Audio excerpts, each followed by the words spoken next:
झारखंड विधानसभा की सुगबुगाहट लगते ही अपने अपने विधानसभा में नेताओं ने अपनी तैयारी शुरू कर दी है। आज हम बात करेंगे पाकुड़ विधानसभा की, जहां पर कांग्रेस के अलावे युवा समाज सेवी अपने विधानसभा चुनाव को लेकर अजहर इस्लाम ने तैयारी जोरों पर शुरू कर दिया है। लगातार सितेशगंज, काबिलपुर, इलामी समेत कई क्षेत्रों में लगातार दौरे कर रहे हैं और लोगों का समर्थन भी मिल रहा है।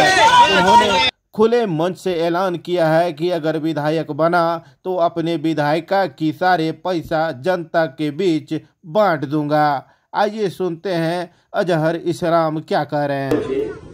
कि আল্লাহ যদি আমাকে এমএলএ করায় তো আমি আপনাদের সবার সামনে বলছি कि আমার বিধায়কের যেটা এখন আমি কালকে কথা বললাম ডিসি অফিসে 2,60,70,000 টাকা মাসে বেতন আছে একটা বিধায়ক। ওই বেতনটা আপনাদের সমাজে আমি দান করবো, আমি বললাম। আর বিধায়কের যেগুলো এক্সট্রা আরো অন্য সরকারি যেগুলো যোজনা থেকে প্রফিট হয় ওই টাকাও আপনারা নেবেন, আপনারাই সমাজে খরচা করবেন, কিভাবে করবেন। এই খরচাগুলোতে রোড নালা তো বানা যাবে না, যেমন কোনো গরিব মেয়ে আছে, বাপ নেই কি মা নেই, বিয়ে দিতে পারছে না, কেউ ট্রিটমেন্টের দরকার আছে, বিমার আছে, আর ট্রিটমেন্ট করার লোক নেই, এইটা সমাজে এই কিসের খরচা করবে। আমাদের যে টোটাল যা পঞ্চায়েত থেকে 50 মিলিয়ে আমি একটা সংগঠন বানিয়ে দেবো।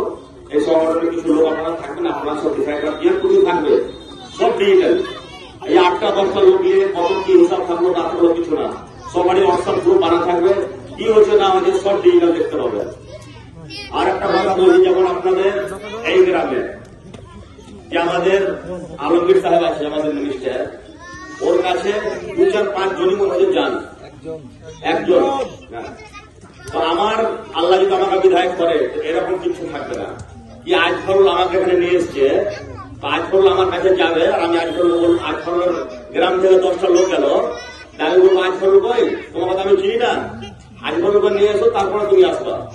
আমার কাছে একটা পাবলিক কানেক্টেড থাকবে, যে কেউ যাবেন সবার জন্য আমি সেবার জন্য হাজির থাকবো।